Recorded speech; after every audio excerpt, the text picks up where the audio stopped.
अभी श्राद्ध चल रहे हैं, श्राद्ध खत्म होने के बाद जैसे ही नवरात्रे शुरू होंगे मैं सीएम आवास छोड़ दूंगा और आप में से किसी के घर आके मैं आपके साथ रहना चाहूंगा।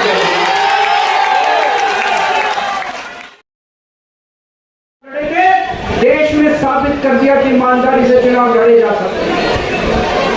पिछले 10 साल से दिल्ली के अंदर हम लोग सरकार चला रहे थे, ईमानदारी से सरकार चला रहे थे, ईमानदारी से पैसे सरकार के बचा रहे थे और ऐसी ऐसी सुविधाएं दी हमने जनता को जो कोई कल्पना भी नहीं कर सकता। बिजली 24 घंटे कर दी, बिजली फ्री कर दी, बिजली पानी फ्री कर दिया, महिलाओं के लिए बसों का किराया मुफ्त कर दिया, बुजुर्गों के लिए तीर्थ यात्रा कर दी, शानदार अस्पताल मोहल्ला क्लिनिक बना दिए, लोगों का इलाज मुफ्त कर दिया, शानदार स्कूल बना दिए, लोगों की शिक्षा शानदार कर दी, बच्चों को भविष्य दे दिया। 10 साल ईमानदारी से काम किया। मोदी जी को लगने लगा कि अगर इनसे जीतना है तो इनकी ईमानदारी पे चोट करो, इनको बेईमान साबित करो। तो प्रधानमंत्री जी ने एक षड्यंत्र रचा, उन्होंने षड्यंत्र रचा केजरीवाल को बेईमान साबित करो, मनीष सिसोदिया को बेईमान साबित करो, आम आदमी पार्टी को बेईमान साबित करो और षड्यंत्र रच के इन्होंने हमारे सारे बड़े बड़े नेताओं को एक एक करके जेल में डाल दिया। अब हम जेल से बाहर आ गए और जेल से बाहर आने के बाद मैंने इस्तीफा दे दिया। आपके मन में ये चल रहा होगा कि केजरीवाल ने इस्तीफा क्यों दिया। मैंने इस्तीफा इसलिए दिया क्योंकि मैं ये सब करने के लिए, गंद करने के लिए नहीं आया था, मैं भ्रष्टाचार करने के लिए नहीं आया था, मैं सत्ता का लालच, सत्ता की भूख नहीं है मेरे को सीएम की कुर्सी की भूख नहीं है, मैं पैसे कमाने नहीं आया। पैसे कमाने होते इनकम टैक्स कमिश्नर की नौकरी करता था, उस नौकरी में जितने करोड़ों रुपए चाहता मैं कमा सकता था, पैसे नहीं कमाने। देश के लिए आए थे, भारत माता के लिए आए थे, देश की राजनीति बदलने के लिए आए थे।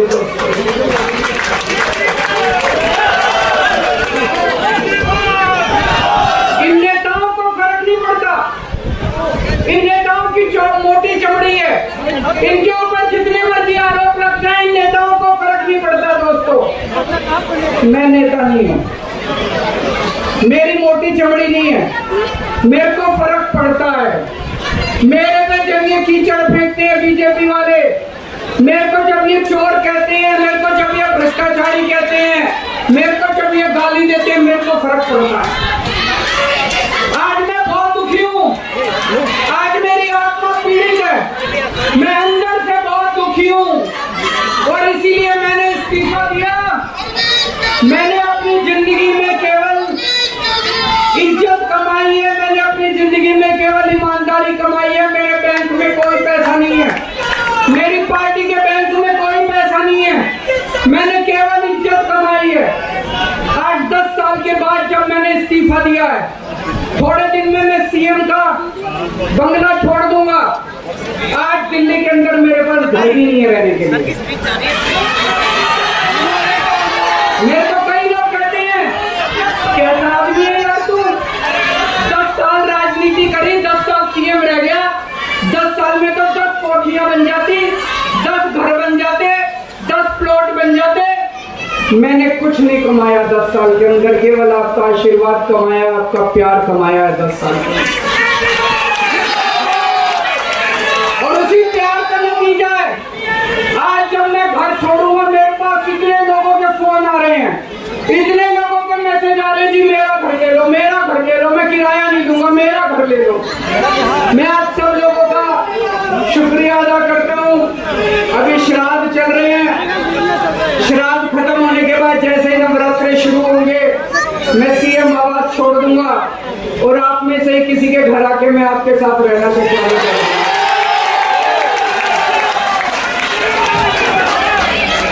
इन्होंने, मोदी जी ने हमारे सबसे कठोर कानून लगाया इस देश का, ईडी का कानून, पीएमएलए। उसमें बेल भी नहीं मिलती, उसमें बेल भी नहीं मिलती, लेकिन केस फर्जी था।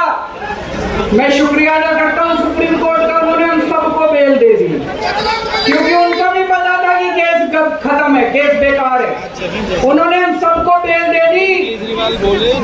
लेकिन जैसे मैंने कहा, मैंने केवल जब मैं जेल से आया, मैंने मन में सोचा था जब तक कोर्ट मेरे को बाइज्जत बरी नहीं कर देता, मैं दोबारा कुर्सी पे नहीं बैठूंगा। लेकिन मेरे को वकीलों ने कहा ये केस अभी 8 साल चल सकता है, 10 साल चलेगा, 15 साल चलेगा, ये केस का कोई भरोसा नहीं है, ये केस अभी बहुत लंबा चलेगा।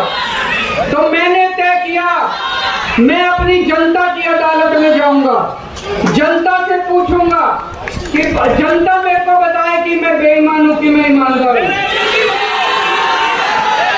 मैं दाग के साथ नहीं जी सकता, दाग के साथ काम करना तो दूर की बात है, मैं इस दाग के साथ में जी भी नहीं सकता, मैं जिंदा भी नहीं रह सकता।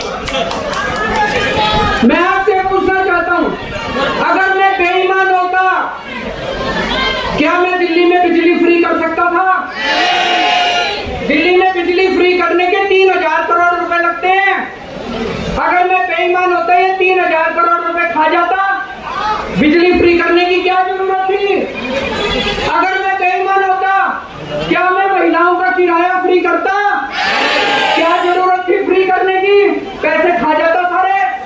अगर मैं बेईमान होता, क्या आपके बच्चों के लिए स्कूल बनवाता? सारे पैसे खा जाता। अगर मैं बेईमान होता, आपका इलाज मुफ्त करता, पैसे खा जाता सारे। इन लोगों की 22 राज्यों में सरकार है, 22 राज्यों में कहीं बिजली फ्री नहीं है। तो चोर कौन है? इनकी 22 राज्यों में सरकार है, कहीं महिलाओं का किराया फ्री नहीं है। तो चोर कौन है? आज आपके बीच में आया हूं, आपसे पूछने के लिए आया हूं, केजरीवाल चोर है या केजरीवाल को जेल भेजने वाले चोर हैं? जिन जिन लोगों को लगता है केजरीवाल ईमानदार है, हाथ खड़े करके बता दो। ये कैमरे वाले जरा से दिखा दो कि दिल्ली की जनता क्या सोचती है। जिन जिन लोगों को लगता है कि मोदी जी ने केजरीवाल के खिलाफ गंदा राजनीतिक षड्यंत्र रचा था, जिन जिन लोगों को लगता है कि मोदी जी ने केजरीवाल के खिलाफ बहुत बुरा षड्यंत्र रचा था, हाथ खड़े कर दो सब लोग।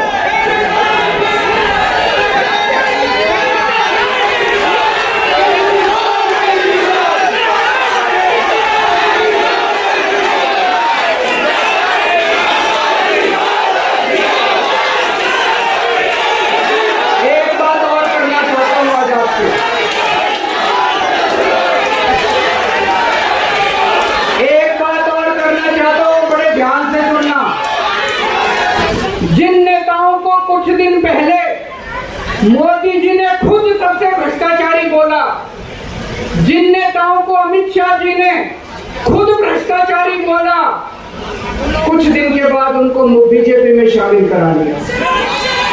मैं मोहन भागवत जी से पूछना चाहता हूं, क्या इस प्रकार की राजनीति से आप सहमत हो?